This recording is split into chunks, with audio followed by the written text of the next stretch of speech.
Carta à igreja de Esmirna, verso 8, capítulo 2. Esmirna é a palavra grega para mirra. A mirra, essa planta, quando ela é esmagada, prensada, ela libera a fragrância, o perfume dela. E essa igreja vem falar justamente dessa situação, porque essa é a igreja perseguida na história. Quando você estuda a história do cristianismo, um livro muito bom de se ler é algum livro sobre a história do cristianismo. A igreja, quando a gente fala a partir do ano tal, não é assim, né? Chegou 31 de dezembro, meia-noite, mudou. Entendeu? É mais ou menos a época, tá certo? A igreja, a partir do ano 100 até o ano 313, se você pesquisar na história, foi a igreja perseguida pelos romanos. Também tinha perseguição antes disso, mas foi uma forte época em que isso aconteceu. Então, Esmirna fala disso. Esmirna significa mirra, e a mirra, para ela soltar sua fragrância, ela tem que ser esmagada. E a forma como eles glorificaram a Deus nessa época foi sendo fiéis num momento de tremenda perseguição. Ao anjo, lembra que ele falou? Por isso que reforça aquele ponto de vista. Por que esse anjo aqui é anjo mesmo? Porque antes de começar as cartas, ele falou que 7 estrelas que ele tem na sua mão são os anjos das igrejas. Ok? E estrela é um termo usado para anjo, não para ser humano. Só aí na televisão, né? Estrela, não sei o que lá. Aí não vale, aí não serve. O anjo da igreja em Esmirna escreve: estas são as palavras daquele que é o primeiro e o último. Bem, pode estar falando do pai ou do filho. Vamos ver um restante? Que morreu. Agora a gente já sabe que está falando do filho. Que morreu e tornou a viver. Conheço as suas aflições e a sua pobreza, né? Perseguido, sem nada, deixando tudo para trás.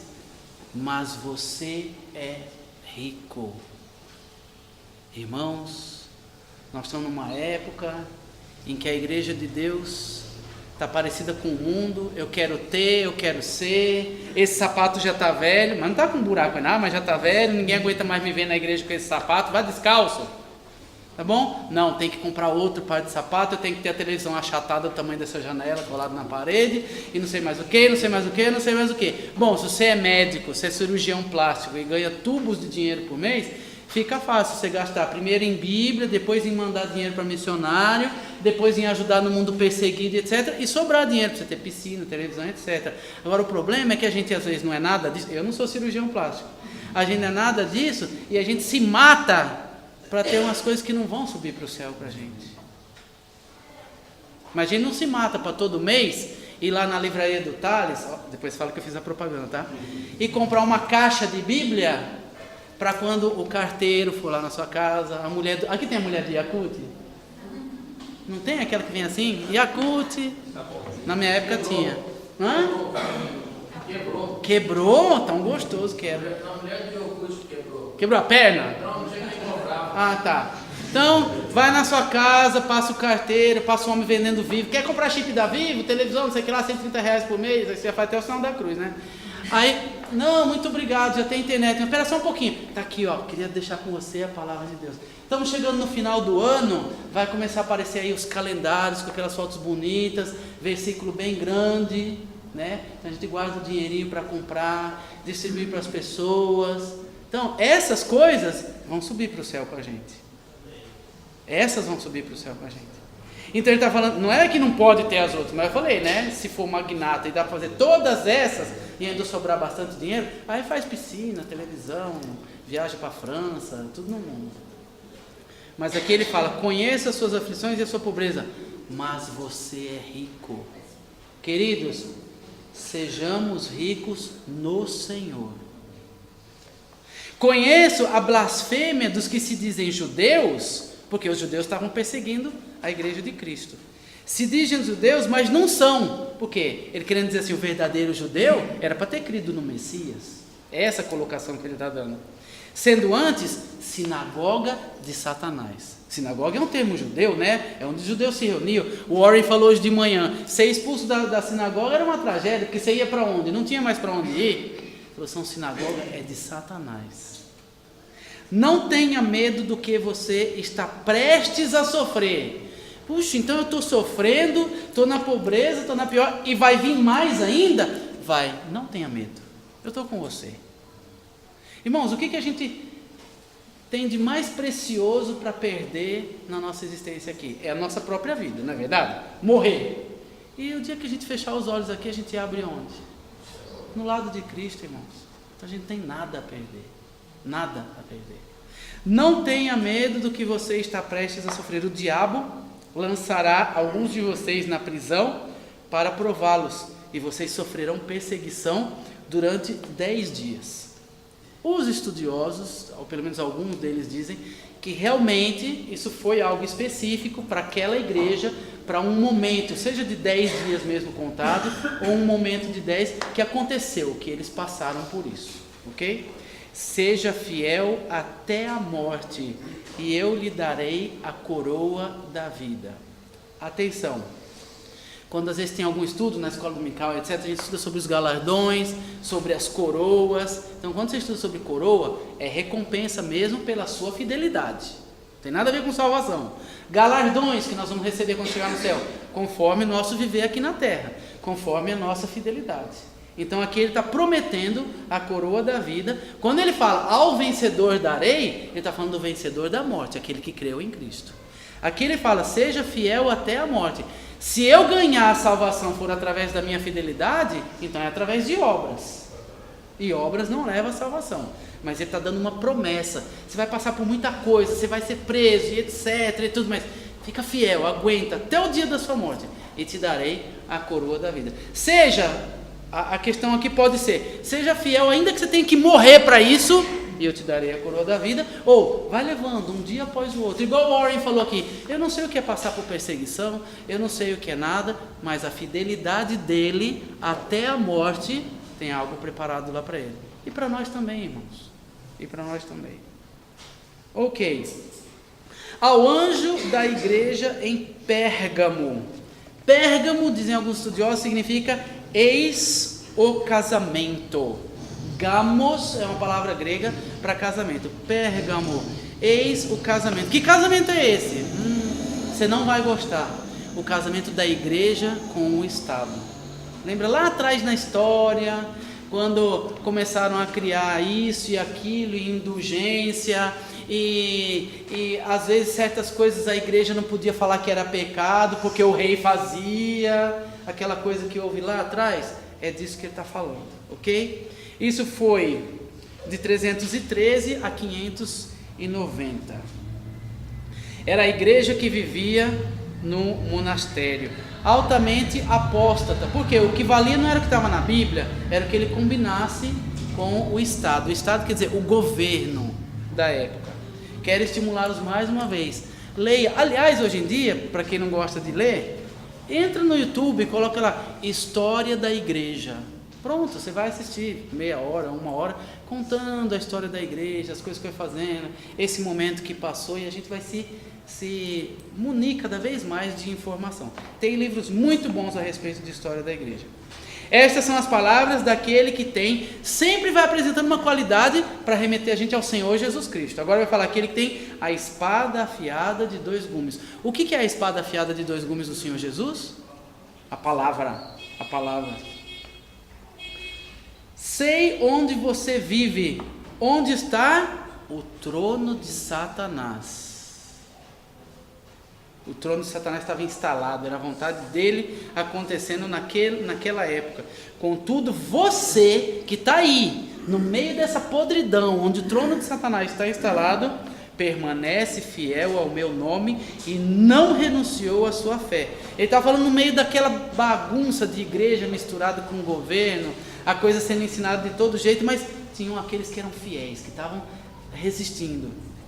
Não renunciou à sua fé em mim, nem mesmo quando Antipas, minha fiel testemunha, foi morto nessa cidade onde Satanás habita. Então quer dizer, eles testemunharam a morte de um cristão por causa da sua fidelidade, e mesmo assim falam assim, então não vou mais ser fiel a Deus não, ele morreu. Não, permaneceram fiéis, porque como a gente falou agora mesmo, muito bem, Antipas morreu, e aí, coitado de Antipas? Coitado nada, está lá com Jesus agora, e entrou com honra porque pagou com a sua própria vida. Ok. No entanto, tenho contra você. E aí vamos sempre lembrando, o que ele está falando, parabéns, é para a gente olhar para a nossa vida e falar assim, eu estou fazendo isso? Eu estou sendo desse jeito? E aquilo que ele fala, eu tenho contra você, é para a gente falar, será que eu estou fazendo isso? Será que eu estou desse jeito? E a gente vai consertando, com a ajuda de Cristo. Tenho contra você algumas coisas. Você tem aí pessoas que se apegam aos ensinos de Balaão. O que Balaão fez? Está aqui, ó. Ensinou Balaque a armar ciladas contra os israelitas, induzindo-os a comer alimentos sacrificados a ídolos e a praticar imoralidade sexual. Então, há outras passagens que falam da doutrina de Balaão. Essa é a doutrina de Balaão. É induzir as pessoas a deixarem a santidade e chegar até pontos críticos como esse daqui, dizendo que pode. Vocês se lembram? Bom, eu quero crer, já que eu não sei a verdade mesmo, eu quero crer que aquela pessoa estava enganada. Mas vocês se lembram que saiu há alguns anos uma reportagem de uma igreja em que o pastor se deitava com a mulher de todo mundo na igreja, e que isso era regra na igreja, e que quando a repórter foi entrevistar, e ele foi ler na Bíblia por que ele fazia isso, ela falou assim, mas aqui onde o senhor está lendo, não tem uma crase, não tem um negócio aqui? Ele falou assim, é mesmo, sabe que eu nunca tinha percebido? Irmãos, está vendo porque que crente não pode ser ignorante, irmãos? Porque ele leu errado o português, ele estava fazendo, entendo eu, estava fazendo de boa fé, e os outros também estavam fazendo um negócio desse tamanho. Vocês também ficaram felizes junto comigo, né? Que ele não estava agindo de má fé, que bom. Mas se ele agindo de boa fé estava fazendo isso, e esses camaradas aqui que já agem de má fé, com a doutrina de Balaão, não, vamos fazer isso na igreja, não tem nada demais, e etc, etc, chegando a esse ponto aqui. De igual modo, você tem também os que se apegavam aos ensinos dos nicolaítas, então gente que vinha para enganar os que não tinham conhecimento da palavra de Deus. Portanto, arrependa-se. Olha, ele não está nem falando, olha, você é assim. Ele falou, não, você está de parabéns, etc, etc. Mas tem no meio de vocês gente que está fazendo isso. E aí ele vira para mim, que não estou fazendo, e fala assim, no seu meio aí, tem gente assim, portanto, arrependa-se. Aí eu viro e falo assim, mas o que eu tenho a ver com isso? Ué, você não faz parte da igreja? Você está corrigindo o erro? Você está denunciando o erro? Será que você como presbítero, estou falando porque eu sei que existe isso por aí em algum lugar, será que você como presbítero não está corrigindo aquele pecado do tamanho do mundo lá, porque fulano é seu sobrinho, é primo da sua esposa é brava, sei lá o que, como é que é? Será que você não tem coragem de ensinar? É isso, porque ele está cobrando de mim, que no meu meio está acontecendo essa coisa, e ele está falando para mim, arrependa-se. Então, qual está sendo a minha participação em permitir que o erro continue? Talvez até eu falando isso, pode ser que alguém que estivesse ouvindo e fale assim, Eliel, mas eu vi tal coisa acontecer lá na minha igreja, que eu estou entendendo que está errado, e eu já fui, e eu já falei inclusive com o presbítero, e ele não toma uma postura. Muito bem, a sua parte de falar você já fez, porque a palavra de Deus diz que a gente deve ser o quê com os presbíteros? Submissos, né? Agora, de você orar, ninguém pode te impedir, né? Então faça a sua parte, seja lá o que for. Eu estou citando uma situação aqui que pode acontecer e pode não acontecer, mas eu estou falando que ele está dizendo, ó, você está de parabéns, mas no seu meio está acontecendo isso e isso de errado. E ele fala para mim, arrependa-se. Então, que postura eu tenho tomado contra o erro, dentro da palavra de Deus? Quer dizer, uma postura que a palavra de Deus autorize eu tomar. Se não virei em breve até você e lutarei contra eles, você não vai tomar uma postura? Eu tomo. Só que aí o estrago vai ser grande. Só que aí vai ficar feio para você, que era para ter feito e não fez. Com a espada da minha boca. Irmãos, o que é que corrige erro dentro da igreja? A palavra de Deus, irmãos. Vocês viram? Eu lembrei agora de novo, o irmão falando hoje de manhã. Tem gente que quer ver milagre, mas não quer ler a Bíblia, né? O que corrige erro é a palavra de Deus. Aquele que tem ouvidos, ouça o que o Espírito diz às igrejas. De novo, às igrejas, é para toda a igreja isso aqui, minha, sua. Ao vencedor darei do maná escondido. João 6:51. Quem lê para nós aí, por favor?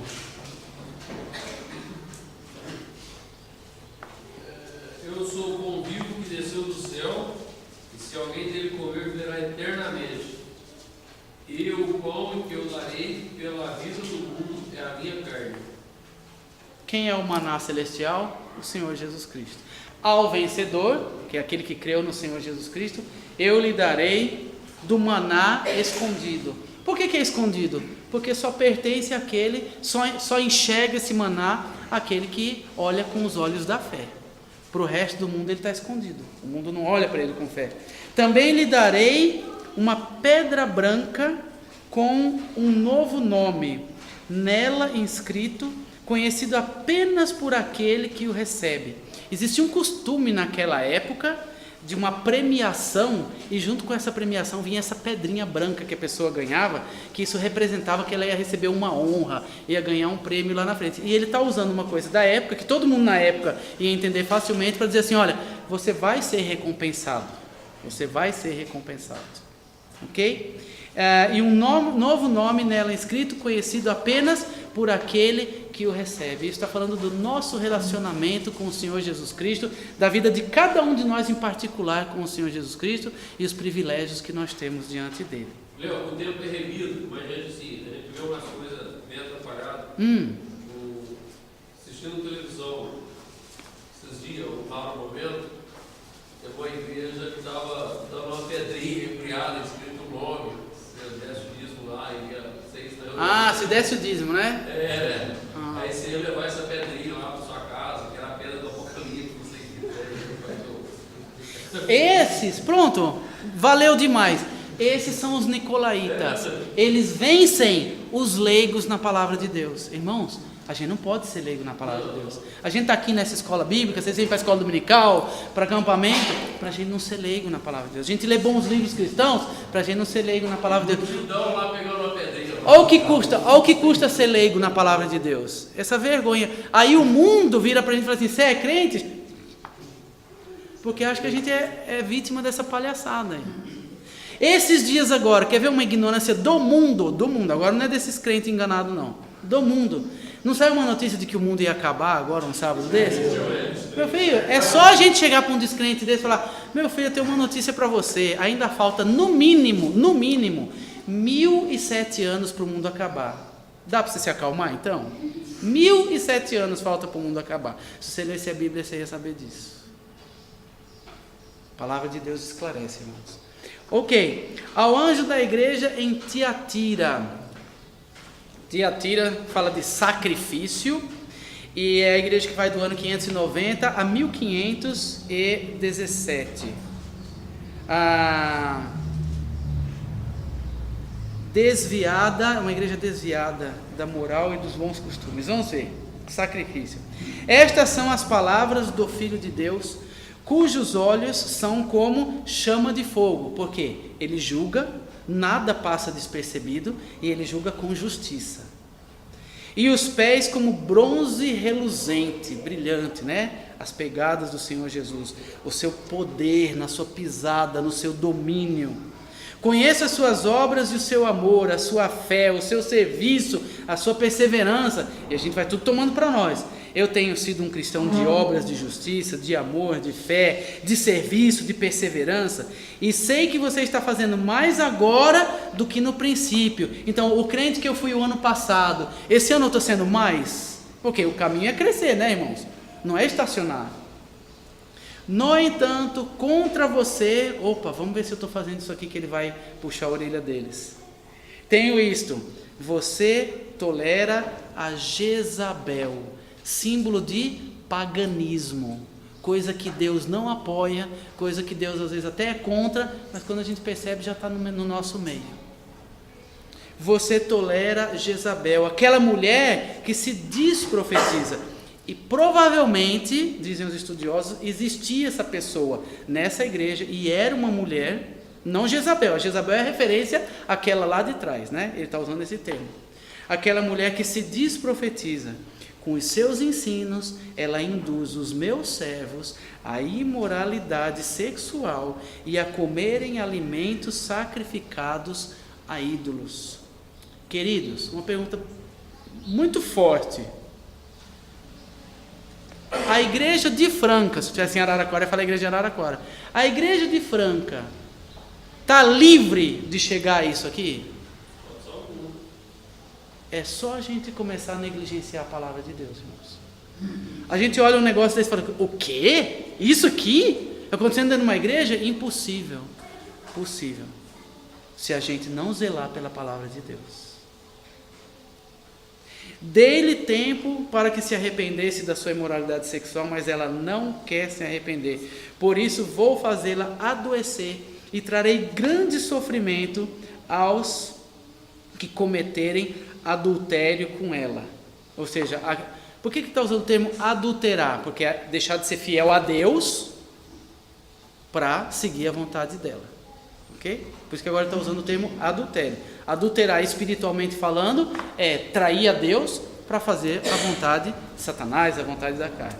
Adultério com ela, a não ser que se arrependam das obras que ela pratica. Matarei os filhos desta mulher. Alguma tradução diz, os discípulos desta mulher. Então, todas as igrejas saberão que eu sou aquele que sonda mentes e corações. O que acontece, né? A gente vai relaxando, estou fazendo, não está acontecendo nada, eu continuo minha vida normal, até que Deus pesa a mão, aí todo mundo começa a se consertar, né? E fala, opa, Deus age, Deus repreende. E é o que ele está falando. Então todas as igrejas saberão que eu sou aquele que sonda mentes e corações e retribuirei a cada um de vocês de acordo com as suas obras. Aos demais que estão em Tiatira, a vocês que não seguem a doutrina dela e não aprenderam como dizem. Alguma versão vai estar escrito assim, como eles dizem. Não é eles, essas pessoas que estão aqui. É igual falar assim, como dizem. Não tem uma expressão assim? Dizem que, é isso que ele está falando. Não aprenderam, como dizem, os profundos segredos de Satanás. Quer dizer, não mergulhou de cabeça nessa sujeira. Não porei outra carga sobre vocês, tão somente apeguem-se com firmeza ao que vocês têm até que eu venha. Ser fiel a Cristo, apegar-se à palavra de Deus, cumprir a nossa missão enquanto nós estamos aqui. Apegue-se a isso. É só isso, ele está dizendo, que eu peço a você até que eu venha. Aquele que vencer e fizer a minha vontade até o fim, darei autoridade sobre as nações. Bem, aqui agora, ele não falou ao vencedor, e ele falou daquele que fizer a minha vontade até o fim. Cuidado, ele falou a recompensa é a autoridade sobre as nações. Outro trecho da palavra de Deus diz que com ele reinaremos, se com ele perseverarmos. Se perseverarmos com ele, também com ele reinaremos. Se negarmos, ele por sua vez nos negará. Exatamente. Então a gente nega ele. Como negar ele? Negar como cristão, na nossa vida diária, no nosso entregar a nossa vida para ele, que é justamente o contrário de perseverar, é o negar. Cristo quer que a gente persevere, seja fiel, esteja constante. Não, esse é o negar. Você está negando? Então depois na hora de reinar com ele, você não vai ter essa recompensa. É isso que o versículo está falando. Qual é o versículo, irmão? 2 Timóteo, capítulo 1, capítulo 2, versículo 12. Muito bem. Então está aí a recompensa oferecida. Todos nós podemos desfrutar dessa recompensa. A escolha é minha, a escolha é sua. 27. Ele as governará com cetro de ferro e as despedaçará como a um vaso de barro. Vamos ver o que é que vai acontecer e quando é que isso vai acontecer, essa promessa aí. Eu lhes darei a mesma autoridade que recebi de meu pai. Está falando, nesse momento de governar, a autoridade que eu recebi do meu pai, eu vou dar para vocês de governar sobre as nações. Também lhe darei a estrela da manhã. Essa expressão da estrela da manhã. O Senhor Jesus Cristo é chamado da estrela da manhã, mas teve mais alguém que foi chamado de estrela da manhã. Quem? Lúcifer. Então, ele deixou de ser estrela da manhã para ser Satanás. O que significava para ele, que é o que significa para sempre para o Senhor Jesus, ser estrela da manhã? aquele que brilha mais do que tudo, aquele que brilha sobremaneira, aquele que, quando está tudo escuro, a luz dele resplandece, significa uma posição muito privilegiada. E luz só vem de Deus, né? Estrela da manhã, luz só vem de Deus. Não é à toa que ele era Lúcifer. Lúcifer significa portador de luz. Perdeu a luz, perdeu Deus, perdeu a luz. Então quando ele fala, eu te darei a estrela da manhã, é esse brilho, essa glória, essa recompensa. Diga, irmão. A estrela da manhã se refere à estrela maior. Isso. Dizem alguns que ela é A estrela da alva. Júpiter, Vênus. Vênus, que brilha mais que as outras, né? Ok. Também lhe darei a estrela da manhã. Glória, resplendor. Aquele que tem ouvidos, ouça o que o Espírito diz à igreja. Então também, de novo, a escolha é nossa, se a gente quer receber esse privilégio ou não. Carta à igreja de Sardes. Alguém sugeriu que Sardes é aquela que escapa. Ao anjo da igreja em Sardes, escreva. E essa igreja é a igreja da reforma, segundo os estudiosos. A reforma protestante, que foi lá e falou, não é nada disso, é isso que a Bíblia ensina. De 1517 a 1730. Vai falar também da igreja adormecida, porque a reforma foi justamente falar, acorda, está tudo errado, não é nada disso. Estas são as palavras daquele que tem os 7 Espíritos de Deus e as 7 estrelas. Já sabemos do que ele está falando, ok? Os 7 Espíritos de Deus, ele tem o Espírito Santo. Lembra dos 7 Espíritos perante o trono de Deus? O Espírito Santo. As 7 estrelas, ele está falando dos anjos e mais especificamente os anjos das igrejas. Conhece as suas obras, você tem fama de estar vivo, mas está morto. É a igreja só de aparência, né? Quando os reformadores vieram, o que eles vieram criticar? Vocês fazem a liturgia, vocês fazem tudo direitinho, mas é tudo mentira, é tudo vazio.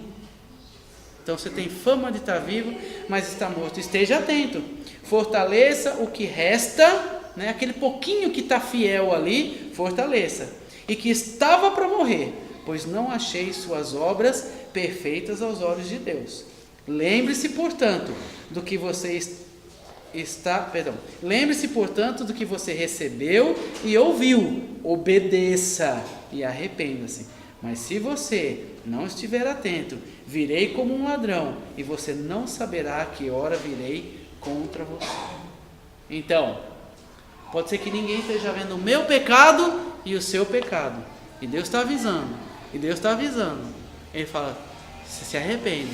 Porque senão, você não vai nem ver, vou usar a linguagem popular, né? Você nem vai ver de onde foi a rasteira que você tomou.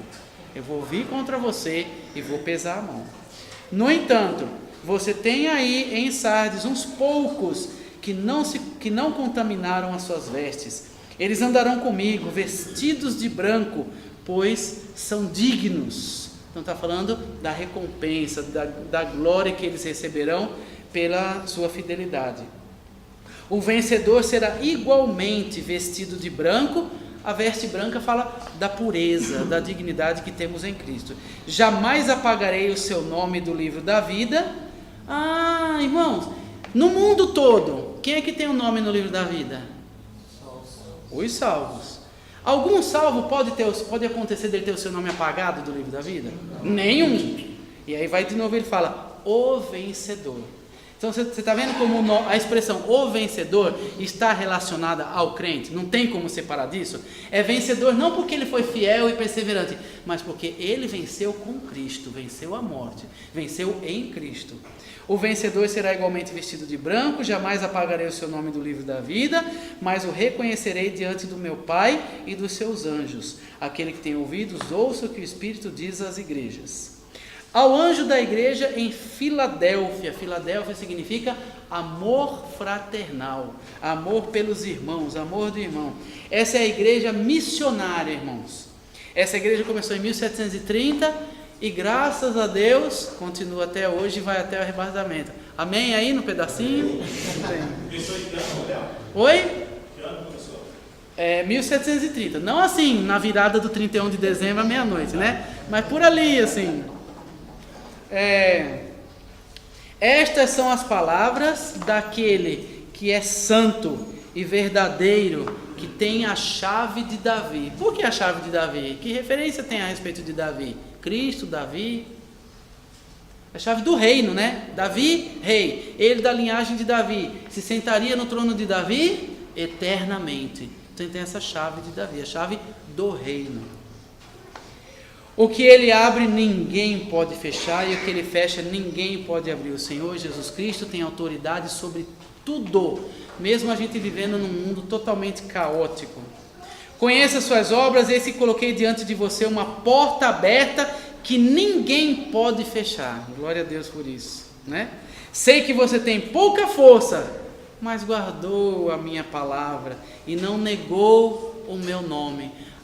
Mas será que a gente pode fazer isso como igreja de Deus? Vou pegar qualquer exemplo aqui. Será que a gente pode enviar um casal de missionários e sustentar? Será que a gente consegue fazer esse projeto para Deus? Ele falou, sei que você tem pouca força, mas você guardou a minha palavra. Qual é o segredo da gente servir a Deus abundantemente e os recursos virem, irmãos? Guardar a palavra de Deus, ser fiel, ser obediente. O resto é com Ele, ok? E Ele está falando isso aqui. Sei que você tem pouca força, mas guardou a minha palavra e não negou o meu nome. Veja o que farei com aqueles que são sinagoga de Satanás e que se dizem judeus e não são, mas são mentirosos. Farei que se prostrem aos seus pés e reconheçam que eu o amei. Então Deus honra a sua igreja, e aqueles que se colocam contra ela, se a gente permanece fiel, se a gente não nega a Cristo, Ele faz a gente ser vencedor na situação. Visto que você guardou a minha palavra de exortação, a perseverança, então você foi perseverante, eu também o guardarei da hora da provação que está para vir sobre todo o mundo. Bem, já que a gente está sinalizando essa igreja, né, esse momento, claro que ele estava escrevendo com uma igreja que existiu, lá na Filadélfia e etc. E aí nesse momento ele estava falando de alguma coisa que estava para acontecer e que ele ia privar essa igreja. Mas em termos de cronologia, já que essa igreja começou em 1730 e vai até o arrebatamento, essa promessa é para nós. Eu te livrarei da provação que está para vir sobre todo o mundo, para pôr à prova os que habitam na terra. Venho em breve, retenha o que você tem, para que ninguém tome a tua coroa. Lembra que lá atrás ele prometeu coroa para aqueles que são fiéis? Então, fique fiel, senão você perde a sua coroa. Aqui ele está falando de galardão, de premiação para aquele que fica firme com Jesus. Então, fique fiel para você não perder, né? Não vai nadar para depois morrer na praia. Fique fiel. Não nos cansemos de fazer o bem, porque ao seu tempo colheremos, se não desfalecermos. Então, fique fiel, para você não perder a sua coroa. Eliel, Oi. existe condição da pessoa perder o galardão? Vai, vou dar um exemplo. Suponhamos que ontem eu preguei o evangelho e uma pessoa converteu. Eu tenho um galardão. Aí hoje eu vivo uma vida mediana, aí eu vou perder aquele galardão de outro? Então, como existem galardões e coroas por motivos diversos, ok? Tem por você ter feito isso, por você ser assim e etc. E como a palavra de Deus diz, não nos cansemos de fazer o bem, porque ao seu tempo vamos colher, se não desfalecermos. Já que ele fala assim, cuidado para não tirarem a sua coroa, então ele está nos ensinando que no mínimo existem situações em que você precisa ser fiel até o fim para você receber a recompensa daquilo. Mas não está dizendo que são todas as situações. Então, por exemplo, ontem você evangelizou, eu estou pegando esse exemplo, e a pessoa se converteu e etc. Pronto, essa é uma bênção, um mérito, uma premiação sua. A pessoa se converteu, a pessoa não perdeu a conversão porque hoje você falhou, né? Mas há situações às quais ele pede perseverança e fidelidade. Ele falou, não nos cansemos de fazer o bem, nós vamos colher, se não desfalecermos. Então, e se eu desfalecer? Eu não colho, né? Cuidado para ninguém tirar a sua coroa. Então, tem coisa que Deus está falando, é como se fosse assim, né? Deus estivesse ali naquela porta e eu estou indo e ele fala, vem, você vai receber, está aqui, ó, é seu, está para você. Aí chega no meio do caminho e fala assim, vou mais não. Aí ele fala, então tá, então o prêmio está aqui, você está aí, não tem como você receber aí, você tinha que vir até aqui. Senhor, mas eu andei metade do caminho. Mas o presente está no fim do caminho. Então, há recompensas que são relacionadas à perseverança e à fidelidade até o fim. Há alguns que são assim. Ok? Vamos lá. Tem uma coroa que fala lá em Tiago, que diz aquele que persevera na aprovação, que depois de aprovar receberá a coroa da vida. Esse seria um caso. Esse é um caso desse, você está falando que persevera. E se eu não perseverar? Aí não tem para você, né? Tudo bem. Farei do vencedor, o vencedor, uma coluna no santuário do meu Deus, e dali ele jamais sairá. Uma coluna no santuário é aquilo que sustenta o santuário, então ela não sai dali nunca. Se ela sair, o santuário cai. Bom, o santuário de Deus nunca vai cair, então significa que eu, como coluna no santuário de Deus, eu nunca vou sair dali. O que é que Deus está falando? Bom, ao vencedor, ao que creu em Cristo, ele vai estar na presença de Deus eternamente, ele nunca vai sair dali. Ok? Me perdi. E dali jamais sairá. Escreverei nele o nome do meu Deus. Nome fala de caráter, de identidade com Deus. Escreverei nele o nome do meu Deus e o nome da cidade do meu Deus, a Nova Jerusalém, que desce do céu da parte de Deus. O que ele está dizendo? Eu te reconhecerei naquele grande dia. Eu vou reconhecer você que creu no meu Filho como Salvador. Você vai ser reconhecido ali, você pertence a mim. O nome que você carrega para toda a eternidade é o meu, porque você creu em mim. E é disso que ele está tratando, né? Vai ter acesso à Nova Jerusalém, que está falando da eternidade. A Nova Jerusalém, nós vamos ver, só vem na eternidade. Então ele está falando de coisas que estão relacionadas à eternidade, a estar com Deus eternamente. E também escreverei nele o meu novo nome. Qual foi? A gente falou que primeiro, é uma maneira figurada, primeiro o Senhor Jesus Cristo veio com um nome, com uma característica. O que ele era quando ele veio e muitos não creram? Ele veio igual o povo de Israel queria, com glória, reinando e tudo? Não, ele era quem? O Cordeiro de Deus. Mas agora ele aparece com um novo nome, querendo dizer, a nova postura dele. O que ele é agora? O Leão de Judá. Ele fala, para esses eu escreverei o meu novo nome, né? Eu, o vencedor, o soberano de todos os reis da terra. Você vai carregar em você essa glória minha, porque você creu em mim quando eu era só o Cordeiro de Deus. Você confiou que por trás daquele Cordeiro de Deus estava o Leão de Judá, e agora você vai receber a recompensa disso. Você vai receber essa assinatura minha de Leão de Judá, vai receber a glória que lhe é devida por causa disso. Não estou falando glória de alguém glorificar o ser humano, mas a posição, a dignidade disso daí. Por isso ele fala, escreverei o meu novo nome. Aquele que tem ouvidos, ouça, e o Espírito diz às igrejas. Carta à igreja de Laodiceia. Laodiceia fala de justiça ou julgamento do povo. É a chamada igreja apóstata. Vai de 1900 até o arrebatamento. Ao anjo da igreja em Laodiceia escreva, estas são as palavras do Amém. Por que está chamando Jesus de Amém? Amém é uma palavra que vem de um verbo hebraico, aman, que significa confiar. Por isso que quando a gente fala amém no final da oração, que a gente está concordando com a oração, você fala, eu estou confiando nisso aqui. Eu estou acreditando nisso daqui. Por isso que o Senhor Jesus Cristo, cada vez que falava assim, em verdade vos digo. Lá no original estava escrito, amém, amém, eu vos digo. Ele estava querendo dizer assim, pode confiar no que vocês vão ouvir de mim agora. Então, essas são as palavras do amém. Jesus é digno de confiança?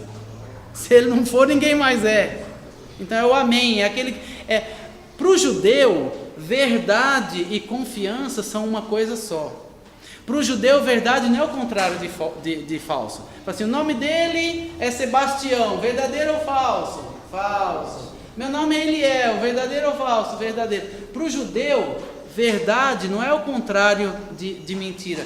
Para o judeu, verdade é algo em que você pode confiar. Se eu digo que isso é uma verdade na minha vida, por isso o Senhor Jesus Cristo falou, eu sou o caminho, a verdade e a vida. Para um judeu dizer isso, ele está falando, é algo em que se pode confiar. E quando ele diz aqui, essas são as palavras do amém, ele está dizendo, aquele que é a verdade, aquele que é digno de toda a confiança, a testemunha fiel e verdadeira, o soberano da criação de Deus. Lembra outro versículo que fala que ele é o primogênito da criação? Olha aqui o significado. No meio de sua criação, ele é o mais importante, ele é soberano. Conheço as suas obras, sei que você não é frio nem quente. Muito bem, qual é a história dessa cidade de Laodiceia?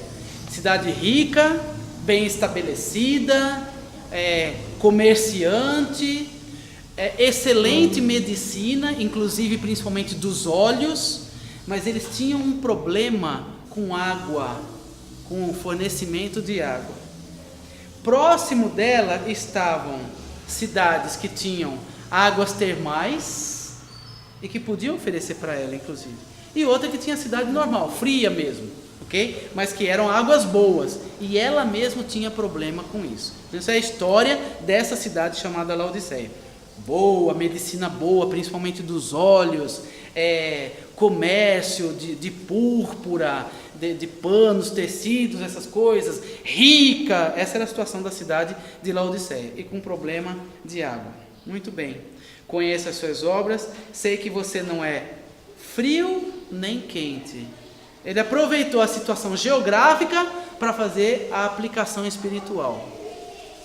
Melhor seria que você fosse frio ou quente, que você dissesse qual é a sua postura.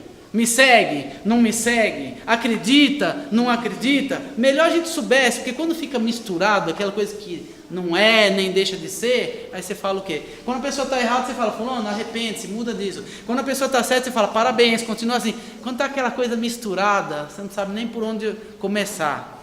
E ele fala, assim porque você é morno, não é frio nem quente, estou a ponto de vomitá-lo da minha boca. Você diz, estou rico, adquiri riquezas, não preciso de nada. Ele está aproveitando a situação da cidade para falar com a situação dos crentes. Não reconhece, porém, que é miserável, digno de compaixão, pobre, cego. Olha, na cidade dos melhores oftalmologistas, cego. E que está nu. Na cidade onde se exportava panos finíssimos para vender, você é um morador dessa cidade, está nu? Queridos, sem Cristo nós não somos nada. Nada. A gente não pode esquecer disso, um dia atrás do outro. Dou-lhe esse conselho, compre de mim, ele está usando de novo a situação da cidade, né? Compre de mim ouro refinado no fogo e você se tornará rico. Você quer alguma coisa de realmente rico, de riqueza, de valor? Venha a mim, eu tenho isso, o Senhor Jesus está dizendo. Compre roupas brancas, a pureza, vista-se para cobrir a sua vergonhosa nudez. Nudez fala de pecado. Muitas vezes no Antigo Testamento, quando eles iam falar de pecado, relacionado a várias áreas, eles usavam em hebraico o termo nudez. Vergonhosa nudez, e compre colírio para ungir os seus olhos e poder enxergar. Ele está dizendo, olha, vocês estão achando que vocês estão com tudo e vocês não estão com nada. Repreendo e disciplino aqueles que amam, né? Então parece que, acabou comigo, sobrou mais nada, Deus não quer nada comigo. Não, meu filho, eu repreendo e disciplino os que eu amo. Eu estou te repreendendo, eu estou te chamando a atenção, eu estou te dando essa dura porque eu te amo. Repreende e disciplino aqueles que amam, por isso seja diligente, arrependa-se. Eis que estou à porta e bato, se alguém ouvir a minha voz e abrir a porta, entrarei e cearei com ele e ele comigo. Irmãos, o Senhor Jesus Cristo está falando isso para a igreja. A gente gosta de usar esse versículo para falar para descrente. Ele está falando para a igreja, ele está falando, igreja, minha igreja, vocês pertencem a mim, eu estou do lado de fora. Abram para eu entrar, para eu fazer parte de vocês. Não está tratando de salvação ou não salvação, mas é assim, começa a ser uma coisa tão de homens, tão religiosas, que não cabe mais Cristo ali dentro. E ele fala, mas eu estou interessado em entrar, eu estou interessado em tomar a refeição com você, em participar da sua vida, mas você tem que abrir. E para eu poder entrar, tem que tirar o que não serve. Ao vencedor darei o direito de sentar-se comigo em meu trono, governar. De sentar-se comigo no meu trono, assim como eu também venci e sentei-me com o meu Pai em seu trono. Aquele que tem ouvidos, ouça o que o Espírito diz à igreja. Léo, mas sentar no trono fala sobre governar. E a gente viu ali atrás que só ia governar quem perseverasse. Muito bem. De alguma forma, vai ter os governos. De alguma forma, mínima ou máxima, aquele que é crente no Senhor Jesus Cristo já está no privilégio, no milênio, um monte de ser humano aqui, ser humano, que nasce, morre, vai viver 1000 anos, mas a Bíblia fala, aquele que morrer com 100 anos está morrendo cedo. Quem vai morrer com 100 anos? Se vai viver 1000 anos no milênio? Vai ser um governo governando seres humanos ainda com a velha natureza. O governo é perfeito, é de Cristo, os governados não são perfeitos. E havendo penalidade capital, como havia no Antigo Testamento, fizer isso, isso e isso, morre. Então ele fala, quem morrer com 100 anos vai estar morrendo cedo. Então, no meio de tudo isso, no mínimo o crente já está acima, porque ele está com o seu corpo glorificado, não morre nunca mais, não é tentado pelo pecado nunca mais. A gente já vai ter ressuscitado, já vai ter sido glorificado e vai estar nessa posição superior. Agora, o galardão, a recompensa é governar mais ou menos com Cristo, conforme a nossa fidelidade. Agora, a nossa posição superior e glorificada já está garantida porque nós cremos em Cristo como Salvador. Ok? Nós não vamos ser mais tentados pelo pecado, nós não vamos mais ter um corpo que morre e essas coisas. Já estamos glorificados como Cristo no milênio. 4. Depois dessas coisas, olhei e diante de mim estava uma porta aberta. Você não quer fazer um intervalo antes dessas coisas? Você promete que eles voltam? Então tá. Ô tio, Mais um. só mais um.